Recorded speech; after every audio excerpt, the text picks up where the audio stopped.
Assalamualaikum warahmatullahi wabarakatuh. Innal hamdalillah nahmaduhu wa nasta'inuhu wa nastaghfiruh wa na'udzu billahi min shururi anfusina wa min sayyiati a'malina. Asyhadu an la ilaha illallah wahdahu la syarika lah wa asyhadu anna Muhammadan abduhu wa rasuluh. Amma ba'd. وَمَا أُبَرِّئُ نَفْسِي إِنَّ النَّفْسَ لَأَمَّارَةٌ بِالسُّوءِ إِلَّا مَا رَحِمَ رَبِّي إِنَّ رَبِّي لَغَفُورٌ رَحِيمٌ أعوذ بكلمات الله التامة من كل شيطان وهامة ومن كل عين لامة. Alhamdulillah, saudara-saudara sekalian yang dirahmati Allah, bersyukur kita bisa bertemu pada kesempatan ini, diberikan kenikmatan oleh Allah Subhanahu wa taala. Dan insya Allah majelis kita, majelis ilmu, termasuk salah satu bentuk kenikmatan yang Allah berikan kepada kita sekalian. Dan semoga menambah ketenangan kita, menambah sakinah kita, juga keluarga kita sakinah, mawaddah warahmah.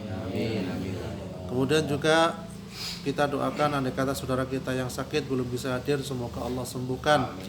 Andai kata ada urusan, semoga Allah mudahkan. Dan insya Allah pekan depan bisa bertemu kita kembali. Amin ya rabbal alamin. Ikhwafillah yang dirahmati Allah, kita dalam hidup ini tujuan diciptakan oleh Allah Subhanahu wa taala adalah untuk beribadah kepadanya. Wa ma khalaqtul jinna wal insa illa liya'budun. Dan tidaklah diciptakan jin dan manusia kecuali untuk beribadah kepada Allah Subhanahu wa taala. Dan dalam kita beribadah kepada Allah, barang tentu jelas kita punya harapan, yaitu masuk surganya Allah. Salah satu ciri masuk surganya Allah adalah wafat dengan husnul khatimah, yaitu yang kita harapkan. Ya, itu sanggup kita kelak ya untuk masuk surganya Allah Subhanahu wa taala. Ada ciri-ciri, yang insyaallah 7 ciri-ciri orang yang meninggal dengan husnul khatimah. Jadi ada 7 ciri orang yang meninggal dengan husnul khatimah. Yang pertama apa? Mengucapkan kalimat syahadat. Ya. Dari Mu'adz bin Jabal radhiyallahu anhu, Nabi sallallahu alaihi wasallam bersabda, barang siapa yang akhir perkataannya adalah kalimat la ilaha illallah, la ilaha illallah, tidak ada sesembahan yang berhak disembah selain Allah, maka dia akan masuk surga. Jadi perkataan terakhirnya la ilaha illallah ketika sebelum wafat ya, dan itu insyaallah akan masuk surganya Allah Subhanahu wa taala. Ini hadis riwayat Abu Daud. Ini syarat yang pertama ketika kita ingin husnul khatimah. Kemudian yang kedua, disebut syahid ya, selain di medan perang ya. Ciri-ciri orang yang akan meninggal wafat husnul khotimah yang kedua yaitu disebut syahid selain syahid di medan perang.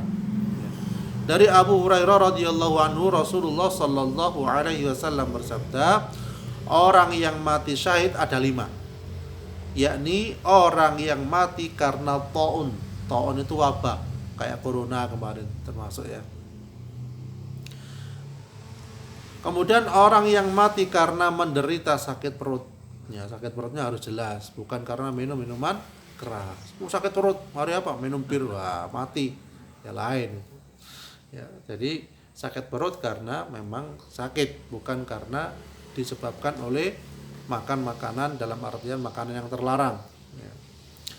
Kemudian orang yang mati syahid itu juga orang yang mati tenggelam. Nah, ini termasuk ya. Di tengah laut atau di kolam renang pun juga bisa. Dan tenggelamnya karena tujuan kebaikan. Ya. Oh, itu ada yang tenggelam di laut, kenapa? Oh, bajak laut tenggelam, ya lain itu. Jadi membaca laut matinya mati sangit ya, naudzubillah min dzalik ya. Kemudian juga orang yang mati karena tertimpa reruntuhan dan orang yang mati syahid di jalan Allah. Jadi yang tertimpa reruntuhan pas bangun, pas apa, atau pas ketika dia ke gunung cari nafkah kemudian kena longsor dan lain sebagainya, itu termasuk mati syahid. Dan ini syaratnya mukmin, orang Islam. Ini hadis riwayat Bukhari dan Muslim. Ya. Kemudian selanjutnya adalah yang ketiga, mati dalam keadaan melakukan amal soleh. Ya. Ciri-ciri orang yang akan meninggal husnul khotimah yang ketiga, yakni meninggal dunia dalam keadaan melakukan amal soleh. Dari Hudzaifah ibnul Yaman radhiyallahu anhu, Nabi sallallahu alaihi wasallam bersabda, barang siapa mengucapkan la ilaha illallah karena mencari wajah Allah, kemudian amalnya ditutup dengannya, maka ia masuk surga. Kemudian barang siapa berpuasa karena mencari wajah Allah, maksudnya ridhonya Allah, kemudian amalnya diakhiri dengannya, dengan puasa tadi, maka ia masuk surga. Kemudian barang siapa bersedekah, kemudian itu menjadi amalan terakhirnya, maka ia akan masuk surga. Jadi di sini digambarkan bahwasanya amal kebaikan itu yang harus kita lakukan dengan istiqomah. Sehingga ketika Allah Subhanahu wa taala mengambil nyawa kita, pas selalu diakhiri dengan amal kebaikan. Jadi, kalau biasanya anak-anak muda kan ketika kita kasih tahu ayo segera bertobat, oh masih muda, main-main foya-foya kan itu ya. Padahal kalau dipikir, kalau di dalam Al-Quran kita lihat bahwasanya orang yang tenang itu bukan berarti orang yang foya-foya. Orang yang tenang itu orang yang dekat dengan Allah, dekat dengan masjid, dekat dengan zikrullah, dekat dengan majelis ilmu, dekat dengan kebaikan. Itulah orang yang tenang. Sampai digambarkan di dalam Al-Quran, ya ayyatuhan nafsul mutmainnah irji'i ila rabbiki radiyatan mardiyah fadkhuli fi ibadi wadkhuli jannati. Ya. Jadi digambarkan wahai jiwa yang tenang, ya. Wahai jiwa yang tenang, ya, ya ayyatuhan nafsul mutmainnah irji'i ila rabbiki radiyatan mardiyah. Ya. Jadi Allah memanggil jiwa yang tenang itu kembali kepadanya dengan keridhaannya, kemudian Allah berikan surganya. Jadi orang yang masuk surga salah satunya adalah dia hatinya, jiwanya tenang. Loh kok bisa? Bukankah dia ada orang, kita lihat mungkin status banyak ya. Jadi ada yang share makan di restoran mana, ikannya banyak sekali dan lain sebagainya ya. Kita lihat itu dia tenang, bahagia, belum tentu. Bisa jadi habis makan ikan ini itu dia darah tingginya naik, kolesterolnya naik. Akhirnya habis makan enak geridu di rumah, tidak bisa tidur. Jadi orang yang jiwanya tenang itu adalah orang yang dekat dengan Allah dan dia menikmati, mensyukuri pemberian Allah Subhanahu wa taala. Ya, ada tempe alhamdulillah, ada tahu alhamdulillah disyukuri. Ya, ada ikan alhamdulillah tambah disyukuri ya.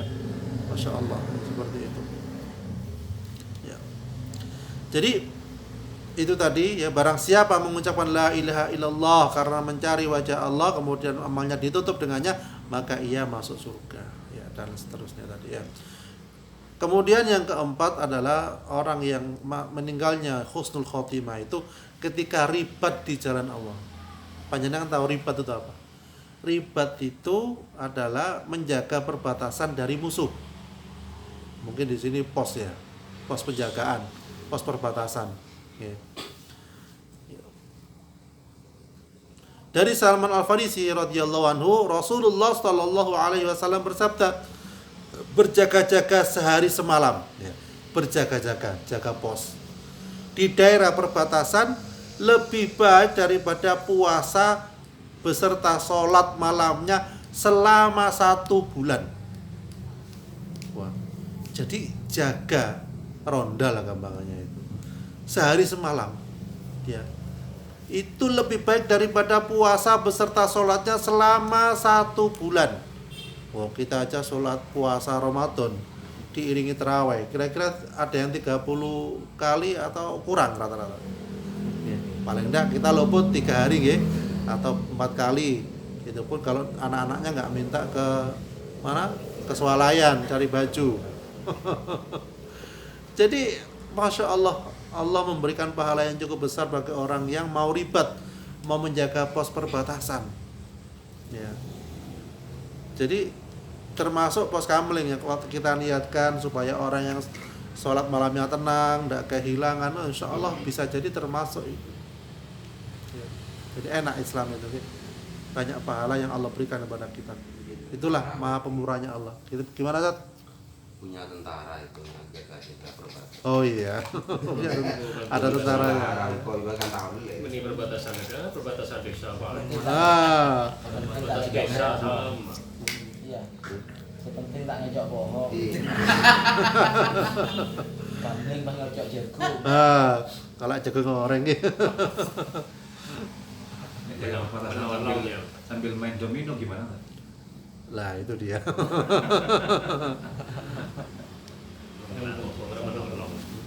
berjudi. Ya, enggak boleh kalau sambil berjudi. Ya. Jadi menjaga perbatasan ya termasuk pahala. Ya. Panjenengan pun juga tidak apa-apa. Ya, misalnya Ustaz Syam keliling, lihat pemantau, aman.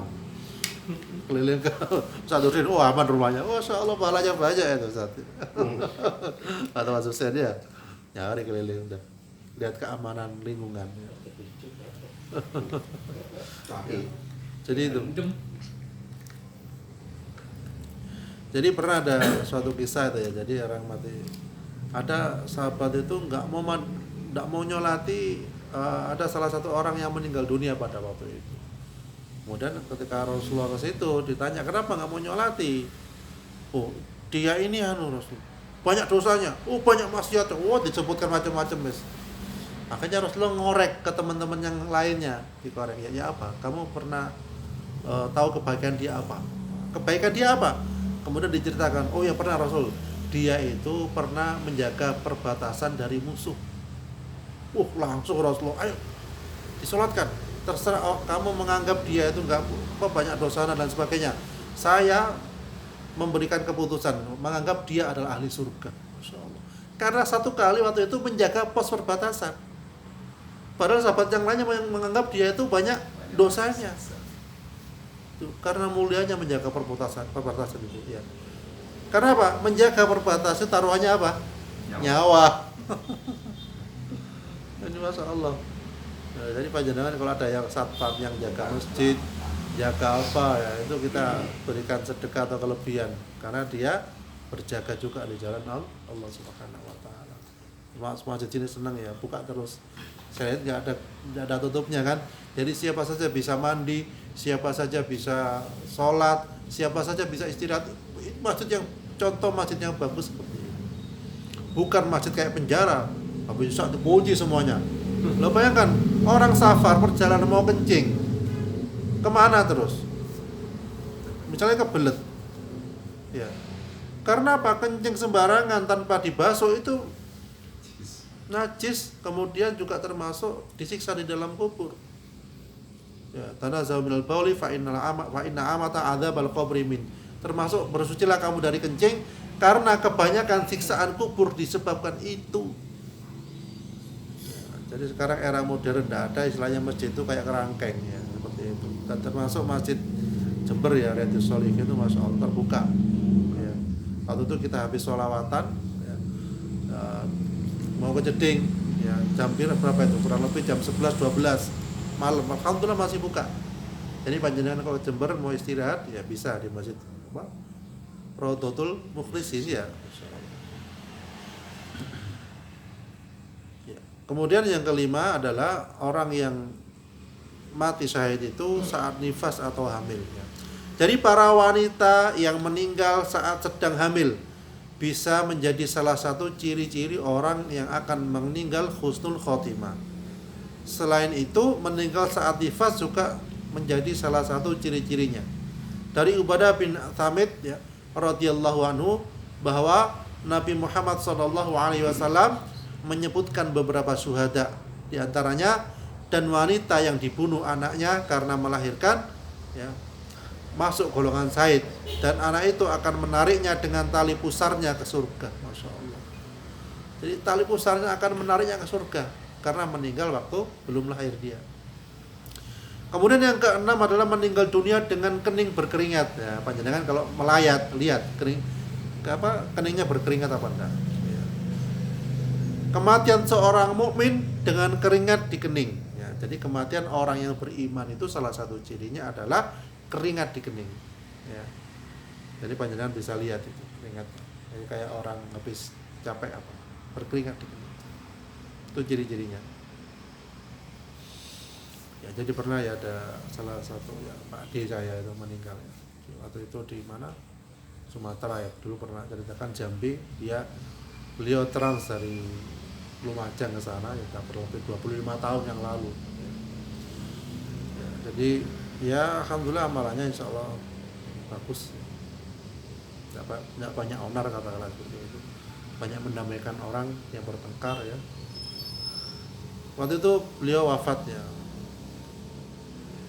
Wafat itu setelah itu dimakamkan. Biasanya kalau dimakamkan di daerah itu, tanah itu penuh dengan bebatuan. Digali itu batu-batu banyak. Dan masya Allah Pak adik saya itu ketika dimakamkan, batu-batu kayak minggir. Jadi sangat mudah dan jarang sekali bebatuan itu. Dan sebelum wafatnya ya ngomongnya biasa, cetol gitu. Biasanya orang yang sakit mau meninggal itu ngomongnya kan angel ya. Ini biasa. Masya Allah. Itu salah satu tipsnya. Dan galinya gampang. Seakan-akan bumi itu menerima. Ya, berbeda dengan para dukun, na'udzubillah min dzalik. Ya. Para dukun itu meninggalnya sudah sempit kuburannya, sempit jiwanya, dan azabnya pun na'udzubillah sangat banyak sekali. Jadi pernah itu ada yang meninggal di daerah saya dukun santet. Ya. Ketika sebelum meninggal dia itu mengatakan bahwa saya sudah habis orang 70. Jadi pada waktu itu saya waktu kecil ya masih usia ini. Jadi banyak orang yang meninggal buncit perutnya. Yang laki-laki atau banyak sekitaran dia itu. Dan saya tahu dia ketika jalan kemana itu kalau karena sudah tuanya pakai tongkat ya kayak malampir gitulah sudah. Dan tetangga saya itu kalau berobat pakai satu kambing baru sembuh. Kalau uang sekian enggak sembuh. Dan itu propaganda dukun. Jadi pintarnya dukun liciknya itu dia tetangga-tetangganya disantet supaya berobat ke dia. Ketika datang ke dia, jinnya suruh pergi, kamu pergi. Maras. Gitu caranya. Ada kata kuncinya. Ya. Lah waktu itu dia meninggal dunia. Saya itu waktu itu masih ngaji di musola waktu kecil ya. Jadi orang bawa kerandanya kok lari-lari, bukan dengan tenang. Ayo lari, berhenti dulu, mampir di pasar, mandek. Nah, ditaruh kerandanya. Mungkin karena kecapeannya, bisa jadi karena beratnya. Padahal orangnya kurus. Jadi seakan-akan yang bawa kerandanya saja berat. Kurus padahal masya Allah kurusnya. Ya perempuan kurus. Yang bisa bayangkan kurus kayak apa. Ya. Dan kemudian dan itu dikuburkan malam. Di daerah saya itu jarang sekali memakamkan malam hari, bukan menjadi kebiasaan, kecuali kayak begitu terpaksa dan termasuk bentuk penghinaan. Ya. Kemudian kuburannya pun digali nggak sampai berapa, biasanya berapa dalamnya? 1,5 ya? Ya. 90 ya. 90 itu pas pas dinding area. Oh iya. Kira lebihnya segitu, 1 meter lah. Ya, kurang lebihnya segitu. Ini cuma orang-orang nguburkan yang galinya cuma sedengkul, selutut. Dikasih dalam-dalam selutut aja gitu ya. Jadi seakan-akan bumi pertama nggak terima, manusia pun juga nggak terima. Selutut saja waktu itu. Nggak mau. Ya. Kenapa? Lah enggak tahu itu. Kata orang selutut. Belum lagi setelah itu makamnya nggak ada yang memelihara dalam artian merawat apa, sehingga batu nggak jelas keluarganya dari mana. Kan kayaknya suaminya sendiri aja disantet waktu itu ceritanya. Saking jadi kejam, kalau dukun itu kejam karena kerjasama dengan setan itu kejam. Nggak peduli saudara, nggak peduli anak, karena itu salah satu syaratnya dari jin. Ya, tumbalnya gampangannya begitu. Ya, kejam. Ya, jadi itu na'udzubillah min dzalik. Ya, bumi aja nggak terima. Kemudian yang terakhir, yang ketujuh adalah wafat karena begal. Ya. Jadi ciri-ciri orang yang meninggal husnul khotimah adalah karena hartanya dirampas, dia melawannya dan mati, itu termasuk mati syahid.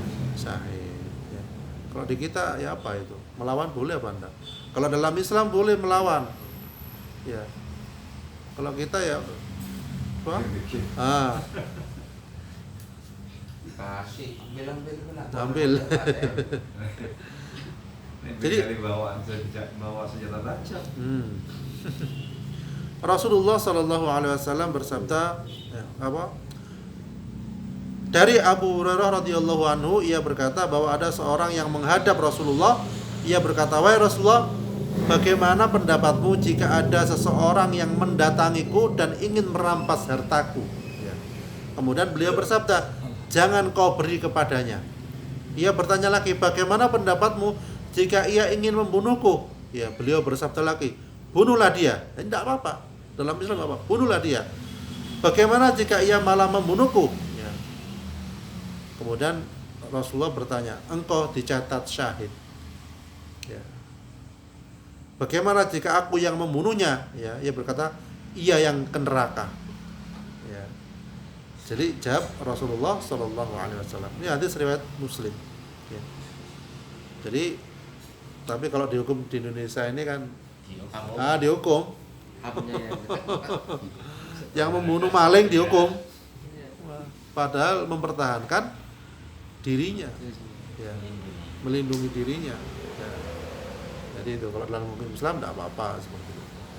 Ya monggo, kita ambil tengah-tengahnya. Kalau panjenengan bisa mengkot ya mengkot. Beliau kan pendekar ya, soal bisa itu. Sama-sama masuk. Sama-sama masuk. Satu masuk neraka, satu masuk penjara. Nah itu. Ya double ya. Sudah disiksa di dunia, ya, disiksa juga di akhirat. Nauzubillah min dzalik. Alhamdulillah.